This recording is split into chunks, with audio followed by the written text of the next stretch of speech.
तीन जादुई फौजी। बॉर्डर के पास एक गांव था। गांव से 2 किलोमीटर दूर एक बहुत बड़ा घना जंगल था जहां पर बॉर्डर था। उस जंगल की रक्षा के लिए बॉर्डर पर 3 फौजियों को तैनात किया गया था। वो जंगल हजारों साल पुराना था। उस जंगल में बहुत ही खूंखार जानवर रहते थे। गांव वालों का मानना था कि जंगल की रक्षा स्वयं जंगल देवता करते हैं। वो तीनों फौजी दिन रात ड्यूटी करके बॉर्डर और जंगल की रक्षा करते थे। जंगल बहुत घना था, इसलिए हमेशा आतंकवादियों का खतरा बना रहता था। 3 फौजियों को बॉर्डर पर अलग अलग जगह तैनात किया गया था। वो तीनों पिछले 10 सालों से यहाँ पर ड्यूटी कर रहे थे।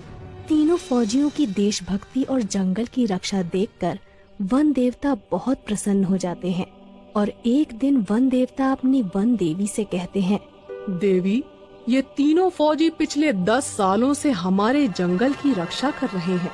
मैं इनकी कर्तव्य निष्ठा देखकर बहुत प्रसन्न हूँ और उन्हें कुछ वरदान देना चाहता हूँ। तब वन देवी कहती हैं, हे नाथ, आप बिल्कुल सही कह रहे हैं। तीनों फौजियों को वरदान जरूर मिलना चाहिए। वन देवता कहते हैं, तो फिर ठीक है देवी, मैं आज ही उन तीनों फौजियों से उनकी इच्छा पूछता हूँ और उन्हें इच्छा अनुसार वरदान देता हूँ। इतना कहकर वन देवता वहाँ से गायब हो जाते हैं और पहले वाले फौजी के पास पहुँच जाते हैं। वो पहला फौजी अचानक से वन देवता को देखकर आश्चर्यचकित हो जाता है और कोई जादुई भूत समझकर अपनी बंदूक से वन देवता को गोली मार देता है। लेकिन उसकी गोली से वन देवता को कुछ नहीं होता और वन देवता कहते हैं, रुको फौजी, मैं वन देवता हूँ। फौजी डरते हुए कहता है, प्रणाम देवता, मैंने आपको पहचाना नहीं, मुझे माफ कर दीजिए। तब वन देवता कहते हैं, कोई बात नहीं फौजी, तुम पिछले 10 सालों से लगातार इस जंगल की रक्षा कर रहे हो। मैं तुम्हारी कर्तव्य निष्ठा से बहुत प्रसन्न हूँ और तुम्हें एक वरदान देना चाहता हूँ।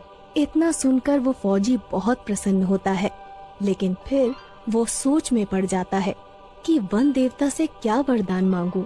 मुझे सोना चांदी मांगना चाहिए, लेकिन भला मैं सोना चांदी का करूँगा क्या?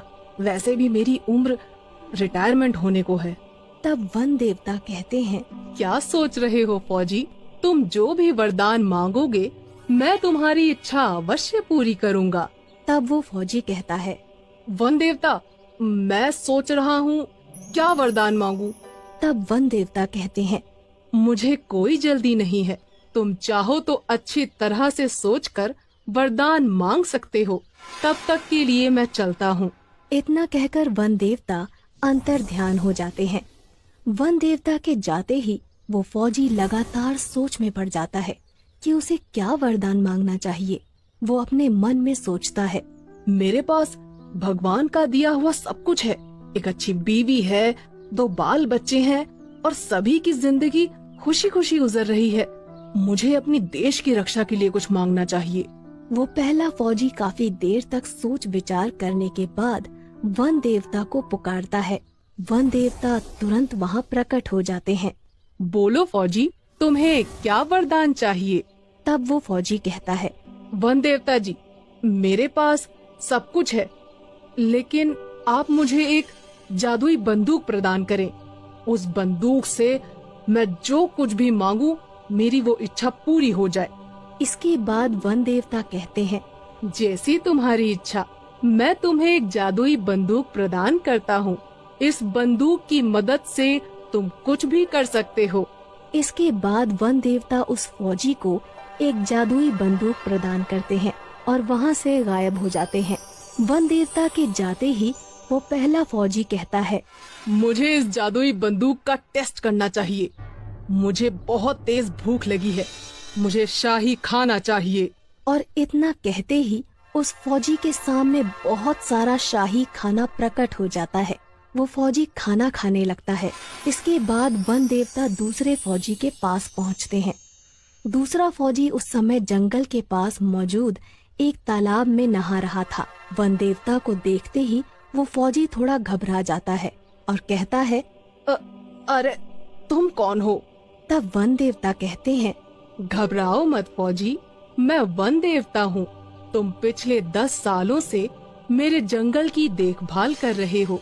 मैं तुम्हारी कर्तव्य निष्ठा से बहुत प्रसन्न हुआ हूँ और तुम्हें एक वरदान देना चाहता हूँ। तब वो दूसरा फौजी पानी से बाहर आता है और वन देवता को प्रणाम करते हुए कहता है, प्रणाम वन देवता, मेरे पास एक अच्छी नौकरी है, घर परिवार है, धन संपत्ति भी है, लेकिन मैं बहुत बूढ़ा हो गया हूँ, इसलिए मेरे शरीर में अब वो ताकत नहीं रही। तब वन देवता कहते हैं, तुम हमसे क्या चाहते हो फौजी? साफ साफ बताओ। तब वो दूसरा फौजी कहता है, वन देवता, आप मुझे एक जादुई छड़ी प्रदान करें जिससे मेरी हर इच्छा पूरी हो।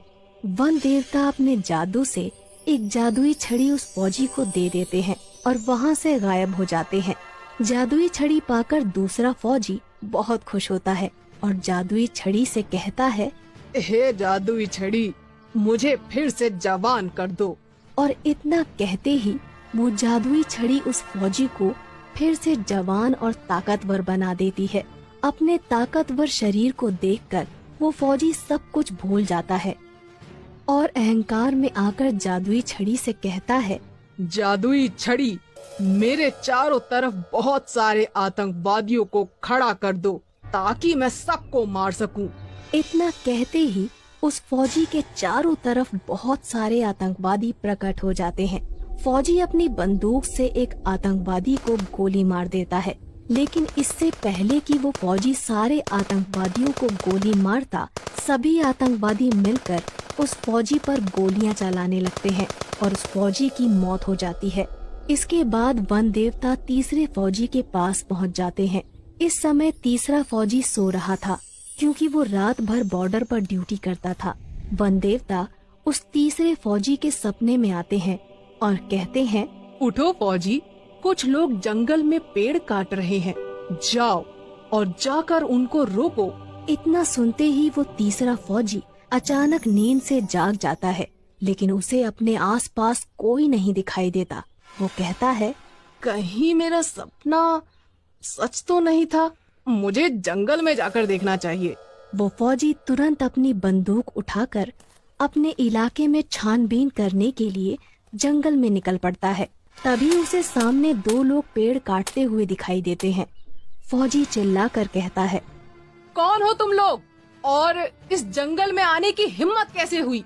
फौजी दौड़कर उन दोनों को पकड़ लेता है और कहता है, अगर आज के बाद तुम लोग इस जंगल में दिखाई दिए तो मैं तुम्हें पुलिस के हवाले कर दूंगा। इसके बाद वो दोनों आदमी वहाँ से भाग जाते हैं। तभी अचानक वन देवता वहाँ प्रकट हो जाते हैं। वाह फौजी वाह, तुम्हारी वजह से ये जंगल सुरक्षित है। मैं वन देवता हूँ और तुम्हारी कर्तव्य निष्ठा देखकर मैं तुम्हें एक वरदान देना चाहता हूँ। मांगो फौजी, तुम क्या मांगना चाहते हो? तीसरा फौजी थोड़ा सोच विचार करके वन देवता से कहता है, वन देवता, मैं जब भी अपनी वर्दी पहनकर बॉर्डर पे जाऊं तो मुझे कोई देख ना पाए। मैं अपनी वर्दी पहनकर गायब हो जाऊं। तब वन देवता कहते हैं, एक बार और सोच लो वत्स, तुम चाहो तो कुछ और भी मांग सकते हो। वो तीसरा फौजी थोड़ा अड़ियल था। वो वन देवता से यही वरदान देने को कहता है। वन देवता उसे वरदान देकर वहाँ से चले जाते हैं।